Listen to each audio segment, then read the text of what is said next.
Thank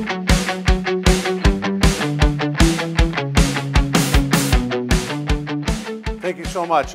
Just to make sure we're all comfortable, if we can have the panelists come up on stage real quickly, and then what we'll do is we'll do a little bit of an introduction, each one of them. We'll have a series of questions that we've already pre-planned, and then if you could take notes, and Alex, if we can make sure Karen will pass out note papers, and we'll take written questions up on stage throughout the session, just as a little bit of a house duty there. Obviously, within the last 2 decades, global delivery has moved from a novelty and now is no longer a one-off approach in IT service delivery. Hundreds of organizations across the United States and across every industry have engaged in efforts to define robust IT global services. You know, all areas from governance, global project management, risk mitigation, business continuity, either through an outsourced model or a captive, through a captive model. Obviously, with the advent of the digital era, brings new and different challenges in which the interaction between people, processes, and technology is being redefined and giving birth to innovative business models, transformative technologies, and new market opportunities. So that is a kind of a layer, a cloud over our discussion. I want to make sure I introduce, and we are very honored to have 3 really tremendous executives that have their eyes and ears and their travel miles, as they all engage across the country and across the world in dealing with CIOs and helping them make strategic decisions on their outsourcing, nearshoring models, and sometimes whether we're to remain captive. So let me go from left to right there. Let me start with Steve. Steve, if you can introduce yourself, and then we'll pass it on. Great, thanks. So again, thanks for inviting us here to it. I'm Steve Hall with ISG. I lead our global strategy group within ISG, which is a combination of our benchmark work and how we go in and really help establish sourcing strategies and transformation strategies for organizations. ISG, as you probably know, was the combination of TPI, Compass, STA, formed 3 to 4 years ago. Those 3 companies have been in business 30 plus years, so quite a bit of experience around the whole sourcing advisory space that we can talk through. Kevin? Well, Blanca, thank you so much. Andre, we've enjoyed this, both Anupam and I. I'm the CEO of Avasant. Avasant is a sourcing advisory, IT strategy, business transformation firm. We also have a significant amount of focus in an area which we call globalization. And I was telling Blanca this morning that we also represent, in addition to our sourcing advisory work, 29 nation states, including the US government, in their foreign direct investment enhancement programs. And I think why that's relevant here is because those governments are using IT and sourcing as a means of growing and creating jobs in emerging markets. And so I think that's a tremendous nexus. And it creates, I think, a lot of excitement and opportunity for a nearshore location like Mexico. Living in Los Angeles, California, where I'm based, we have some very large public sector projects, and I think there is a lot of excitement and a lot of opportunity to work in the nearshore here in Latin America, and particularly in Mexico. So thank you very much for inviting us. Thanks. Chip? Good morning, I'm Chip Wagner. Is that working? Can you hear me? There we go. Good morning, I'm Chip Wagner. I'm the CEO of Allsbridge. We too are a sourcing advisory company, and we venture into a few other markets. Blanca, thank you so much. Andre, thanks for the opportunity to be a part of the panel. This is delightful for us. It's funny, when I came back to this industry, I'd been in the IT services industry, and 5.5 years ago I came back into the sourcing advisory business that I was sure was on its deathbed 10 years ago. I was positive that outsourcing was kind of running its course, and there can't really be that many more companies that haven't already done it, and there really isn't a business here. But it's been fascinating to watch the change in the industry, the technology that's come in that's completely altered the landscape and made actually the supplier community that much more important to the enterprises that you all represent. So it's been a delightful industry to be a part of, offshoring, onshoring, nearshoring, insourcing. I mean, AstraZeneca, GM, they're completely convinced that they should blow up all their outsourcing agreements and bring them all back in-house, which is a fascinating twist. That's not something you might have anticipated. So the industry is alive and well, and really pleased to be here. Thanks so much. Great, and then it's important to note, last night when we did the event at Xochimilco, I was on a different boat than Chip, but when Chip did his Mexican scream last night, I heard him. Well, that's an American voice, we can hear that. So, yeah, yeah, I didn't see him dancing because there was so many boats out there, but it was great. So Chip, let me ask you, have you ask the first question is, how right now are organizations looking at IT outsourcing right now? What's changing right now? And then we'll ask each one of you that same question. Well, I think the huge mega transaction that we saw 20 years ago is getting undone. People that are in their second or third generation aren't necessarily blowing it up, but they're reconfiguring it. They're hitting a bit of a reset on it. They're trying to bring more best of breed. They're trying to bring a multi-sourced environment and not have all their eggs in one basket. So we're involved in a lot of transactions that we're actually reeling them back in, not to bring them in-house, but to add new players to the mix, new niche capability, and people who can address things like social, mobility, analytics, cloud. These are all the new things that as an enterprise, you have to get your arms around, but you can't possibly hope to know as much about those topics as the people that provide this for a living, that do it for hundreds of customers around the world. So you're looking to bring that niche capability. That's really what we're seeing. Great. Kevin, if you want to address that question? Yeah, the market is actually beginning to make a pretty substantial shift. And we're actually seeing changes in the way that clients traditionally look at service providers. Chip is right, you know, we are seeing a lot more multi-sourcing, we're seeing the deals change, but they really are focused more on, okay, well, how am I going to be bringing social media into our thinking? How are we going to focus on our customers and clients differently? How are we going to support the business? How are we going to analyze the data that we've created for the last 20 years? And so this is actually changing and creating strategies like cloud-first strategies. Shocked to see so many of our clients that have historically been focused on really managing their data in traditional data centers saying, you know what, we're going to go for a cloud-first strategy. It's beyond Office 365. We're going to go with best-of-breed services and products. And that is absolutely changing the way that they address the market and the way that they engage sourcing advisors like us as well. All right, Steve, I want to ask you kind of a adjacent question to that. How are you seeing things from a C-suite perspective when it comes to all these underlying technologies as they consider outsourcing this type of work? Yeah, I think the outsourcing discussion has changed dramatically. It's really about business transformation now. So when we look at organizations, we really don't see companies making decisions, should I out-task or should I outsource specific functions anymore. It's really about a much broader business transformation that they want to do, which means bringing in a host of different things to help do that. Workday is a prime example if you want to completely, transform how HR is done today. In the past, we would have looked at, either the system sides or PeopleSoft outsourcing or SAP or maybe an Aon Hewitt, that piece. It's really transformed how organizations think. But even the decision criteria is changing, where the CMOs, as we've all talked about, are making much more of the decisions in that space and being much more affluent in what they're able to decide and drive on the CIO. The strategic CIOs get it. The tactical CIOs are really struggling in that space. They're still trying to get their arms around the security and other aspects as the world is moving quickly beyond them. And that's really what we see at the C-suite. And actually, that's a great transition to this kind of next question. Kevin, one of the things that's happening in decision-making, there's what you call a massive velocity of change. If you can tell us how you see it from a CIO perspective, how they're dealing with all this information and how they come to you to really help deal with all that information out there and how to focus in on getting results. Yeah. Well, it is absolutely a transformational journey. And CIOs today are having to partner with other parts of the business, including the chief marketing officer in many cases. And that's a big change, I would argue. And how are they really digesting all of this change? Well, it's actually changing who the CIO is.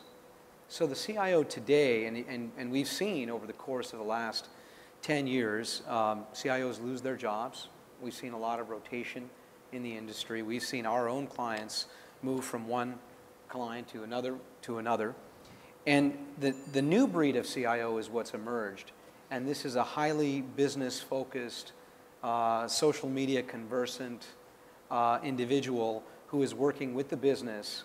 And in fact, we had one of our clients, AARP, at this IAOP summit. I know many of you were there before this event. And we had him talk, and he's almost given up his IT operational responsibilities. He said, okay, all of you can do that, sourcing advisors, I've got my IT directors. I'm going to focus on innovation alone, and I'm going to focus on driving value for the business. Well, Chip, what are some of your experiences with this velocity of change? Well, they say that Peyton Manning, who many of you know was just in the Super Bowl, is uniquely wonderful as a quarterback. Seattle managed to solve that, but we'll put Seattle to the side for a moment. And Chip knows I'm a Denver guy. Yeah, he's a Denver guy over actually, there. I'm sorry, I didn't know that, but that actually makes it all the better. So Peyton Manning is particularly good at slowing the game down.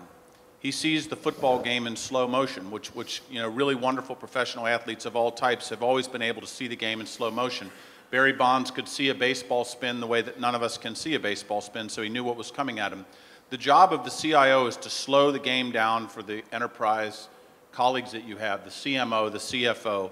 The acronyms that are in this industry are mind-numbing. If you're non-technical, it just makes no sense. It's like reading Chinese when you don't speak the language.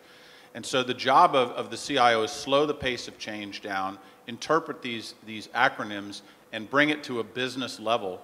And then don't let the company get involved in initiative overload. It's so easy. All these new ideas people spin up, social, we need to be massive in social media. Tomorrow we need to have analytics capability like nobody's ever heard of, and it should all be in the cloud for free. And so that's what they ask the CIO to do, and you're immediately overwhelmed. And even if you could do that, the company can't possibly swallow the change that would be required to do that. So your job is to slow the game down. Great. Steve, what are some of the important elements now that CIOs are looking now, particularly towards, let's say, a nearshore provider that has, are they looking at it from a nearshore provider, or are they looking from a nearshore provider that has global capabilities? What are some of your experiences? Yeah, I think there's some very interesting dynamics going on in the market right now. And a lot of that is the agility and innovation, I would agree with Kevin on, that really is at the CIO suite right now. I think if you look at the traditional models that have been out there for the last 20 years, we're two things. We're not seeing the innovation that we expected to see, and we'll hear that over and over on the panel and every panel that we speak of. And it's not flexible and agile enough. So I think when CIOs look at the nearshore options, there's a couple reasons. It's, can we get more agile, which means we're a little closer, we can get teams working together closer, we can still be cost competitive, but we can drive change quicker. And I think also if you just look at the nearshore options, everybody wants to be in this market. It's important to have a presence in the Latin market, and that's driving a lot of the change. Silicon Valley and the California crowd and the high-tech space especially are interested in growing in this space. I would argue the manufacturers as well, as we become more global on common platforms in manufacturing, but there's still a lot of common development that needs to happen at the local level, is driving that change as well that CIOs are trying to do. And we see a lot of work in Latin America, both from the US perspective, but also Latin America is really embracing now a global delivery model. Mm-hmm. Great. Just want to make sure I remind everybody, if you have questions, please write them down, and then our team will pick them up. In the back, Michelle will have questions over there. She'll be collecting them. Kevin, kind of following that model, what are you seeing from an Avasant perspective, on that nearshore Latin American model, and particularly in how it relates to its global capabilities? Well, it's definitely not a one-size-fits-all strategy where I think if you look at it 15 years ago, okay, we're going to go with a major service provider, they're going to manage it for us, and in fact, we're not really going to care how it's being done, right, because it's been outsourced. And I think that while we're still looking at managed services in that way, we do care a little bit more now, clients do, for sure, how things are being done. Because it creates a platform for not just messaging within the company, but messaging with our customers, right? And so Nearshore is a big part of that. And Nearshore BPO, we know, has been very strong because of language support and local time zone considerations. But I think equally we're seeing the opportunities for Nearshore on the technology side. And this is something that is really key, in creating a diverse delivery model, a model that's not just dependent on an India solution, but also brings best of breed, here. I was talking to one of our clients, actually, based in Tokyo, and he said, look, I'm fine with the India-based delivery model, but I also want to look at some, some local models that can help me with the connection to my end users and my clients. And so I think that's why it's a necessity, and we care a lot more today about engineering a little bit the solution, so even though it's managed services, we're not just throwing it out and saying you handle it. Great. Yeah? Chip, last night when I first met you at Xochimilco, he was on the phone the whole time working a deal. So he was really intensely in deals. How are you seeing, because you were just last week in India, this week in Mexico, you're truly seeing the global nature of IT operations and the offshoring of that. What has been some of your experiences from that perspective to say, the movement now that's starting to happen in Latin America? Well, it's kind of funny because the global delivery model has always meant to a lot of people India. But to have a global delivery model as a provider, it's not just India. You have to have an answer in Latin America. You have to have an answer in Eastern Europe. You may have an answer in Russia. You may have a Philippine answer for BPO type functions. It really requires you to have the ability to deal with time zones, deal with cultures, deal with languages. We've seen some famous BPO contracts that came out of the U.S. and found their way to India, and they were pulled back. And they were pulled back because a combination of culture and language and even geographic presence, knowing what the geographies were in the U.S. were a disaster, and these were telephonic-based call center customer support activities, and they didn't work. And they didn't work because it wasn't really a global model or a global mindset that was used to deliver the service. It was an Indian-based solution, and there's nothing wrong with Indian capability. It's fantastic, but by itself, it's not enough. I think, Andre, please.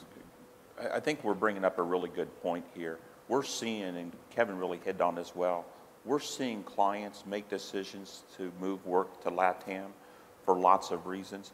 Even when the cost is higher and the same capabilities exist in India or elsewhere, they're making those decisions now. Multiple CIOs that I talk to are saying we want to have a presence in Argentina, we want to have a presence in Brazil, we want to be in Costa Rica, we want to be in Mexico. It's really driving some change, again, for multiple reasons, with cost isn't really the key driver for why they want that global platform now. I think that's an important piece that you hit on, Kevin, to get out. You the next question was, what are some of the hot countries that are in Latin America? You just named a bunch of them there, so very fortuitous from that perspective. In the process, how do you see the Latin American providers, the service providers, how do you see them performing compared to, say, the Indian IT providers or some of the European IT providers? How do you see that playing field right now? Maybe keeping to a football reference, who's kind of the Seattle Seahawks? And we won't go to what the opposite is. And who's the Broncos?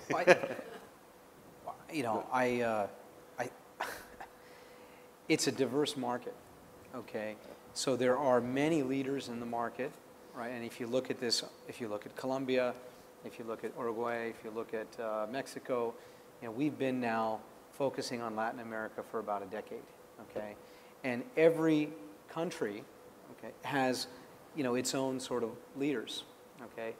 But none of them are really dominating the market. Okay, when I talk about dominating the market, I'm talking about dominating the North America market.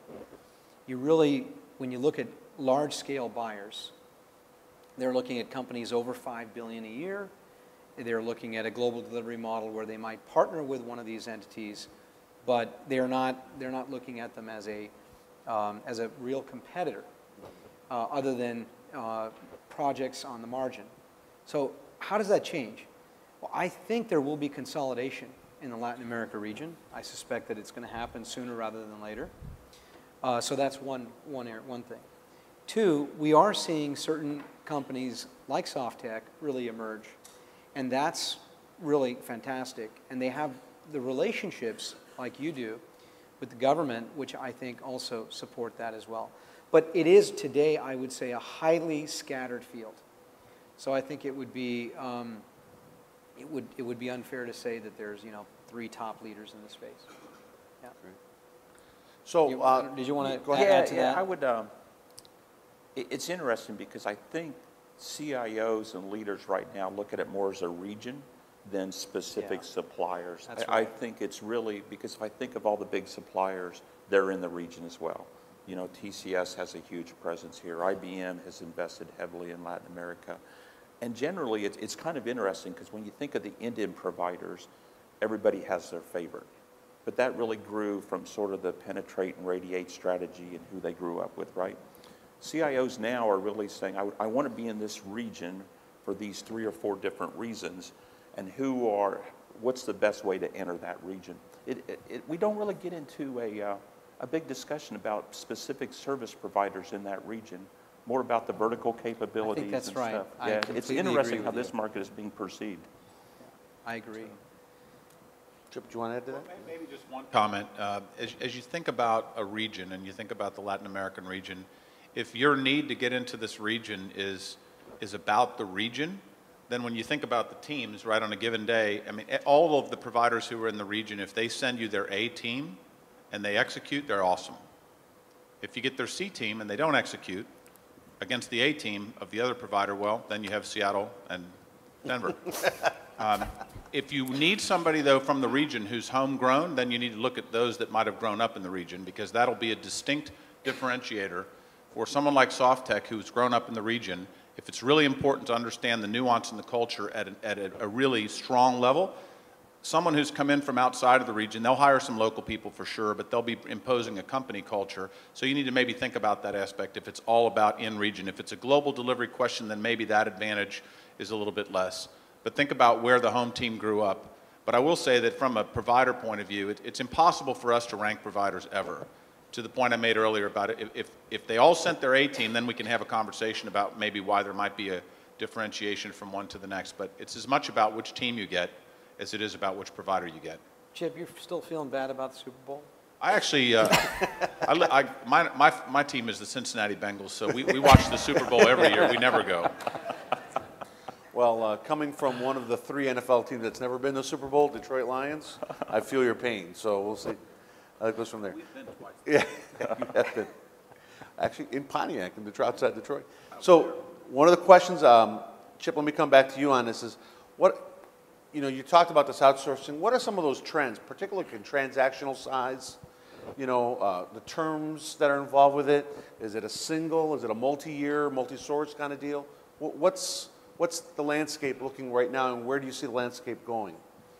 Well, we've definitely seen more multi-sourcing. We have seen people reconfigure their transactions that might have been a single provider and a 10-year transaction, which is sort of the 20-year ago standard, to things that are 3 to 5 years, multi-sourcing for sure.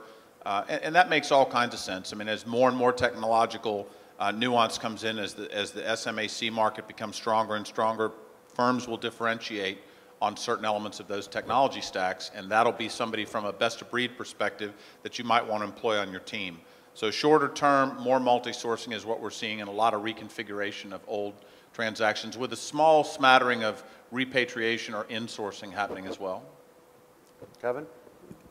Clients are getting a lot smarter about how they source and deal term, okay?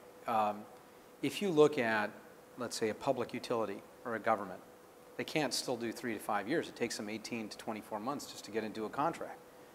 But they can do 5 to 7 or maybe 7 with some options.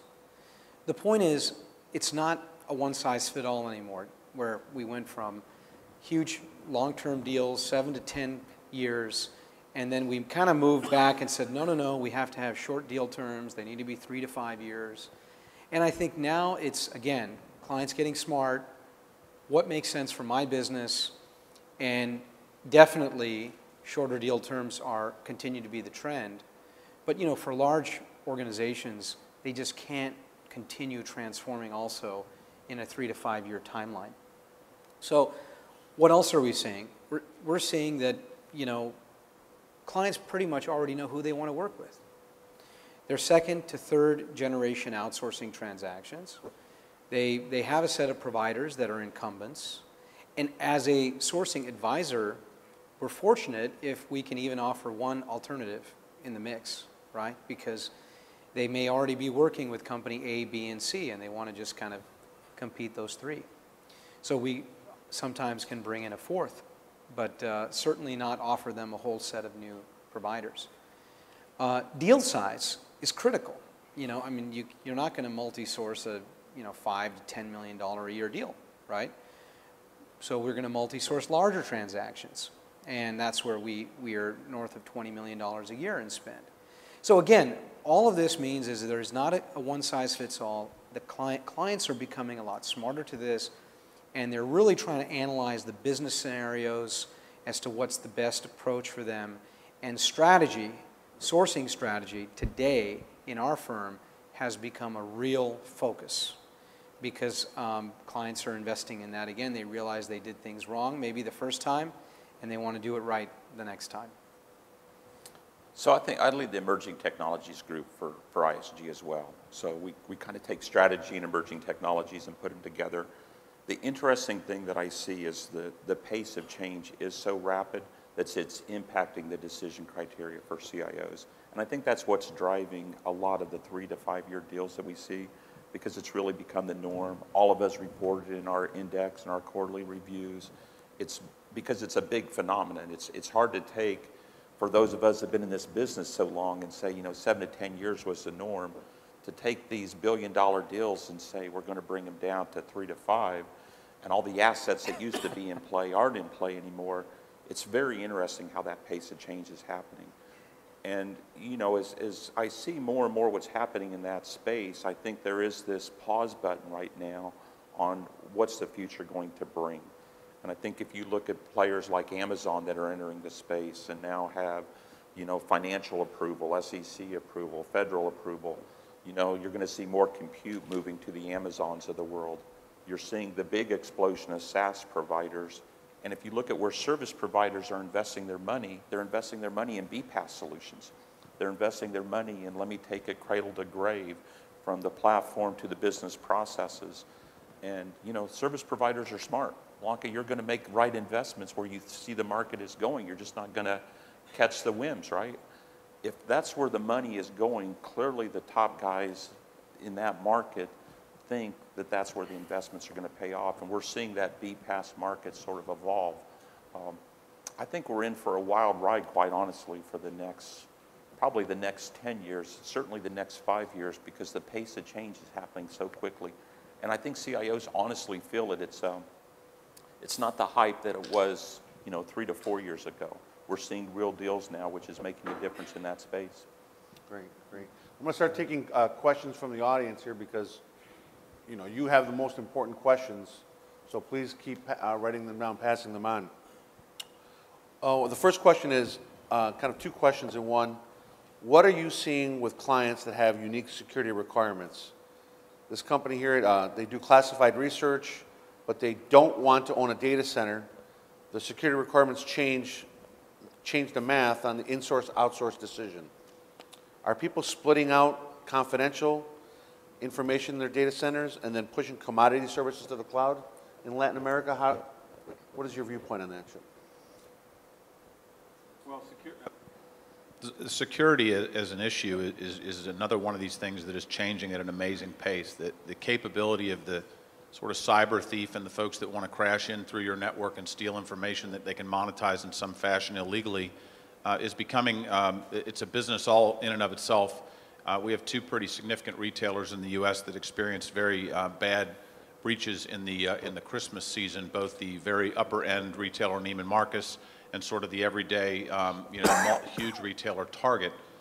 So the question of how to handle security and how to address it is on the forefront of everyone's mind. Whether this manifests itself in the splitting out of confidential information and keeping that in-house behind certain firewalls, or an enhanced capability inside the provider community, I think it remains to be seen. But I think one thing that maybe is a bit of an absolute is the provider community will reinvent itself faster than an individual enterprise can on these subjects, because they have to. They serve hundreds of thousands of customers. If the financial services industry is encountering a problem, the providers who serve that industry will innovate and will change faster than a Citibank or faster than a Goldman Sachs can change, because they have to. And they're not actually any smarter. The provider community has lots of smart folks, but so do the enterprises. But they just see the problem more frequently in more diverse sets of circumstances, and as a result of that, they have a crucible where they can make the change faster, they can test new solutions. And so ultimately, an outsourced provider will have an answer to your security question as fast, and it will be as bulletproof as any solution that I think that you might be able to come up with on your own. But to the extent that you solve the problem faster than they do, they're happy to learn from you. Great. We were getting a lot of great questions here, so I'm just going to rapid fire. Kevin, I'm going to give you this one. In this multi-sourcing environment, what are the strategies or options for a business to manage the ecosystem? There's been talks and experimentation with a discrete service integration and management function. Is there a viable solution in the present scenario? Well, companies are looking at this differently. Some are actually using service providers to help them from an ITSM standpoint. Others are hiring companies like ours to help them manage a multi-source environment. But I think this actually piggybacks a little bit to the previous security question as well, because our internal governance needs to be highly sensitive to regulation. Today, whether it's CFPB or FISMA or HIPAA, European data privacy, those regulations are also changing, which puts a significant amount of pressure on the internal organization and how they manage a multi-source environment. It is a moving ball. And in that regulatory environment, we see, I think much like Chip, many of our clients that have had challenges where they've been attacked, they're under constant attack, and not just by outsiders, but also by potential competitors. The issues of managing that type of environment, I think, require more professional support, and particularly for large organizations. And I'm very concerned about CFPB, particularly in the banking and financial services industry, and how that's going to change the implications for sourcing governance and sourcing management. I think that it will absolutely have the potential of turning this upside down in terms of how we think about governance, how we think about ITSM. So I don't know if I've answered the question, but I think what the point is, this is moving, and it's highly regulated, and the regulations are changing. So I see clients now looking to say, you know what, we want to retain the strategic perspective, but we're going to give that to an advisor, that function, or we're going to give that to a provider and let them handle it for us. Great, great. Steve, what industries are most interested in Nearshore, and what size type of companies do you feel should be most aggressively looking into nearshoring? From an industry standpoint, I don't know that there's one that's specific to it. I mean, there's some that I would eliminate because of ITAR regulations, and others that aerospace and defense guys probably is not going to be their first move. Manufacturing, consumer durables, absolutely one of the top. Again, with NAFTA, everything else, you're seeing a lot across. High tech is actually very interested. Again, to get down here, there's really strong SAP skills generally in the Latin market. So again, manufacturing, the high tech guys are very interested in that. I think financial services to some degree, but we're still seeing, I'm not seeing a big movement on the financial services. Maybe you guys, can weigh in on that. To Kevin's point, though, I absolutely agree on the political side and the regulatory side of the problem that we're facing right now. It's going to impact immigration. It's going to impact decisions around the cloud and technology. I honestly think that we're solving the security issues and the technology issues associated with it. Amazon, Azure, other companies have made some great strides. We've looked deep at their solutions. There's the whole hybrid cloud piece of bursting and how to control workloads. It's not a technology problem anymore. It's very much a regulatory. And I'm concerned that the more issues that we have with the Niemans and the Targets of the world, the more regulatory problems we're going to have, and it's going to slow down the advances that we have. European data privacy issues, absolutely the same thing on where we can physically move data. Obviously, on the supplier side, we got to get BCP and DR and some other issues resolved, but those are advancing as well as we go forward. But I don't think you guys may want to jump in on this one. I don't think there's one industry that's standing out. It's more some that aren't going to, probably go, but they wouldn't go to India either. Mm-hmm. No, I think, the regulations are tracking sometimes the industry. Yeah, exactly. So the regulations are changing for this industry, but not for this industry. Yeah. And it's a moving ball. Yeah, it's a tough market right now. So Chip, let me address the next question to you. We keep hearing more and more about outcome-based outsourcing. What caveats have you run into with these kinds of engagements, and what advice would you give to a CIO to watch out for? Well, a lot of the providers around the world grew up with the staff augmentation history. You know, we'll start with a few people, we'll get bigger, we have a great relationship, our people do good work, and it ends up being kind of a rate card oriented thing, and the industry swung to managed service and more to outcome-based services. I think the future, and it's going to be really a tricky navigation. The future is going to have much more contingency to it. So you're going to agree and step up, and Blanca's going to be asked in soft tech, listen, you say that you're really good at SAP, and you say that my inventory turns are going to go from X to 4X, and you're telling me you've done it in 4 other clients. So we're going to give you a base fee to be here every week, but we're going to give you 3/4 of your fee based on the achievement of 4X of inventory turns, not 1X of inventory turns. And frankly, if you do better, we'll even give you more. If you do less than 4, you'll get a little bit less. You'll get something, but you're going to be tied to the same result that I'm tied to, which is going to not only mean good technology implementation, but good change management, so that in the new business model, where in this case soft tech is helping in SAP, the business absorbs that change and that different style of doing business. But that's where I think the CIO becomes more of a business person and ingratiates himself to the CFO and the CEO, because you're linking your providers to the exact same measures that you're linked to and that they're linked to. That, I think, is the future of outcome-based environment in our world. Great. Kevin, another question is, what is the current buying criteria for an IT buyer, and how is it changing over the past 3 to 5 years into what's happening today in this explosion in Latin America, as well as what you foresee also happening from an IT buyer's perspective? Well, I mean, one, it's become very reactive, okay?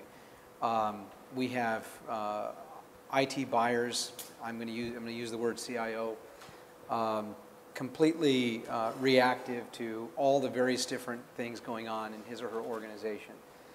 Someone's buying cloud-based service on a credit card. Another person is buying storage. Another person's got, a Nike fuel band that's somehow connected wirelessly into their organization. Another person's got something else going on. So they, CIOs today, they're running all kinds of stuff in their environment. They don't necessarily want to. They don't have control over. And so they're either going to join forces with the business and say, okay, we're going to support you to achieve these things that you want.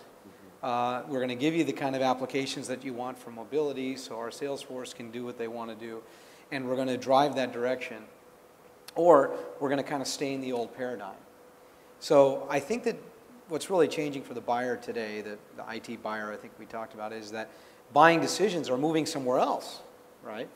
And so yes, we still have the traditional buying decisions when we want to, when we've got a big IT enterprise system that needs to be rolled out or something like that. But what about these hundreds of other decisions that are now being made directly on a credit card or by the business? So we have to bring that not necessarily back in, but we have to find ways to enable it, to integrate it with the other technologies that we have in the organization, so we can be more empowering to the business and help them achieve what they want. If you try to stop the business from doing it, well, you're going to be one of those CIOs that doesn't last very long, right? So that's at least my perspective. I think it's a great question, and it comes down to kind of a couple things. If I had to put it in a nutshell, most CIOs are trying to figure out, how do I reduce my costs as much as possible on the run the business side or keep the lights on, which is where all the sourcing decisions are taking place, free up that capital to move over to change the business and PBR, plan, build, run models. And with that additional money, do I do that in a CapEx or OpEx way? And in sort of a 30-second soundbite, that's sort of where the market really is right now. Squeeze as much as I can on the keep the lights, and then start figuring out how I can transform. And do I do that with additional capital? So do I go out and buy new data centers, new software, new ERP, or do I take it to the cloud, SaaS, and other things? And Kevin's right, there's a whole host of decisions that have to come in from that basic premise. Great. Chip, let me ask you this question here. I have some situations where an internal team about 15 people in size, is maintaining and evolving a software product, but the group is what we call low performing. What success factors and potential pitfalls are associated with keeping a few key people internally and outsourcing the product to a partner like SoftTech? Planted question, apparently. Well, actually, I mean, you're making the actual case for why the service providers around the world, SoftTech being a great example, why they exist. Well, in this particular case, it sounds like you have a bit of a low-performing situation, but you need a certain skill set for a technology project. Well, the providers make their living doing this, and so the idea of outsourcing it, keeping a couple of people as retained to drive the project and maintain the connectivity to the business, that's the entire argument and value proposition of the service provider community. SoftTech included. So I actually don't think there are pitfalls in that. I think that would be a wise outcome. Great. Kevin, another question is, do you foresee IT spend decision-making moving out of IT into engineering, operationals, marketing, or is it trend? Where do you see those trends moving?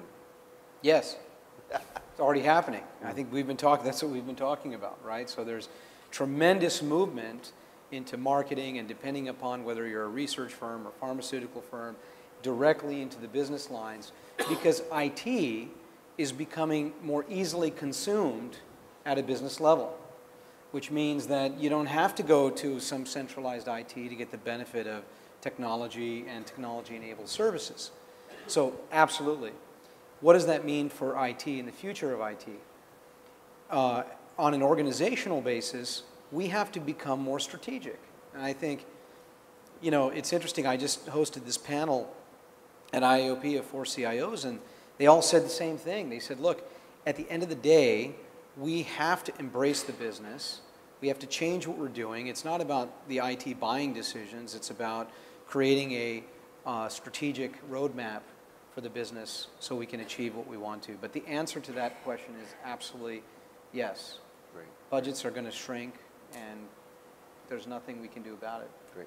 So I'm going to ask this last question, then I'll ask each one of you to kind of a 2-minute debrief on your thoughts and opinions on, you know, global nearshoring, global delivery, and great companies like SoftTech. So that's one of the things. So this last question is, Steve, please share your thoughts on trends that you're seeing regarding changes in commercial terms. How are these contracts changing, and how is the switch to being digital becoming an advantage to U.S. companies looking to nearshore? So I think we've hit on a lot on the commercial term side. 3 to 5 year terms are the norm now. We're seeing more and more outcome-based deals. I wouldn't say the outcome-based deals, though, are prevalent in the market. We did one with a large beverage manufacturer just the last 6 months, where, you know, we tied the outcomes to trucks, right? Trucks leaving the warehouse, being able to get out on time, everything was tied to that, similar to what Chip was saying. Those are becoming, you know, we're seeing those more often, but I don't think it's the prevalent pricing model yet, especially on the IT side. You know, the indemnities, the liabilities, those types of things have been settled in for a while. Service levels are still very much a norm as part of the T's and C's with large deals. I think the industry sort of settled in what we think the right service level methodology should be. I don't think there's been a tremendous amount of innovation in the T's and C's over the past couple years, except for the real push to multi-supplier, again, lower terms, so 3 to 5 years, and probably SIAM or ITSM that we've all mentioned is the other piece. And where does that fit? Is it in the contract? Does it go external? Is it retained? And what's the relationship with the service providers? And the more complex multi-supplier environment gets, the more cloud solutions you have, the more important ITSM is going to be to hold it all together. Great, That's probably the differences. So Chip, let me start with you and kind of our final words and advice for the CIOs, CTOs, and IT buyers in our crowd. Well, I guess I would tell you that the landscape out there has become full of very capable providers, be it Indian providers, be it Latin American providers. You have lots of choices. And there's in some cases, the difference between the two, you can put a piece of paper between them, whether it's pricing, whether it's approach to service levels, whatever it might be. So challenge the providers. Find one that will do a business transaction for you that will differentiate you inside your company. Things like the outcome-based pricing. It's clearly, Steve's right, it's not the norm. It's not at all the norm. It may never become the norm because it has more risk in it. It's much more complicated to put the transaction together, but it's much more rewarding to both parties if it works right. So I would encourage you to challenge the provider community and challenge a standard everyday managed service arrangement. They're a dime a dozen. There's not that much differentiation inherent in that. As you head toward the cloud and as you go to these ecosystems that become increasingly complex with multi-source, make sure you spend a lot of energy on vendor management and governance. That is the thing that'll blow your train off the tracks like you're going 100 miles an hour and you suddenly derail and 2,500 people died and you don't know what happened because people are buying software with a credit card and they're provisioning it and it's coming up and it's integrated into your systems and you may not even know it. And the next thing you know, the payroll system went down, ERP went down, the CEO's on the phone and the email doesn't work because somebody bought with a credit card a marketing solution from a cloud supplier that blew up your systems. So governance and that ecosystem are really important. And as you look to SIAM and vendor management and governance, if you choose to look outside, don't let the fox manage the hen house. That's not for the provider community, in my opinion. Thank you. Kevin? Well, I think when we look at it from a T's and C's standpoint, I agree that things haven't changed for a few years. When we look at outcome-based targets, this is one that we have to be a little bit careful about because it will depend very much on a specific business. It will depend very much on a specific client if the outcome is based on a publishing deadline or a delivery deadline. If we don't get it right, it actually will impact the quality of service. And there is a high degree of likelihood that you won't get it right? Because in many cases it's specific to your business. So, I think the industry will trend to, the traditional set of SLAs, which we all understand. And I think, as Steve mentioned, which are a bit hardened. We definitely have to take a hold of this SMAC revolution and actually try to get in front of it a little bit because we've been reactive. And that's not just from an advisor side, I think that's from a client side, that's from a provider side. We need to start providing leadership to our executive teams and to the board. Let me tell you what most of our clients are doing right now. They get a call from board of director and they say, well, hey, why aren't we using this Facebook integration on such and such? We should be doing that. I mean, come on, we're missing out this opportunity. And everybody jumps and runs in some type of reactive way. But that's, you laugh. Isn't that exactly what happens? It's almost comical. We call it the Barron effect. It happens every day. Yeah, but that's what's going on. And so we need to get in front of it. We need to start communicating with our boards because they're having golf with so-and-so and whatever, they're playing some game, doing whatever, having dinner. And this is the conversation that's on the table. Great. Steve? I'm going to go in a different direction. I think we've spent, 50 minutes talking about IT. I think the market's changing in a large degree to the product engineering and the R&D space in a really rapid way. When I look at this outsourcing spend on the IT side versus the potential outsourcing spend and the increase on the product engineering side, we're seeing sort of 1.4 trillion on the product engineering side, 450 billion of addressable outsourcing spend. That's primarily where the market was 10 to 15 years ago in IT. Not necessarily very mature, lots of opportunities, working with the product managers to really take advantage of all the technologies that we've talked about up here. The other key thing that we're seeing that I think from a CIO perspective is how do you align IT with the business, but not from the standpoint of let me do HR, F&A type deals, but how do you create products with IT? So the Apple story. Honeywell now, if everybody knows who Nest is, they invented a little device that does thermostats and getting into other things. Honeywell, large manufacturers now connecting their devices, their thermometers to the internet. Everything is connected now. So IT being able to really help position and drive revenue and drive those ideas is a big future of what the technology integration really means. I was amazed as we've been looking at the product engineering space, how many of the products and services that are out there are being invented within the service provider space on small R&D type projects. It's incredible how that space is evolving. And I think next year when we talk through this, we're going to be talking about what's really happening on the product engineering space maybe more than what's happening on the IT space to a large degree. And I'm seeing lots of nods, so you guys are seeing similar things. It's a great phenomenon right now. So, ladies and gentlemen, señores y señoras, I want to let you know that it's rare that you get such tremendous talent on one stage. So, on behalf of SoftTech and everybody here, thank you so much. Everybody can round of applause.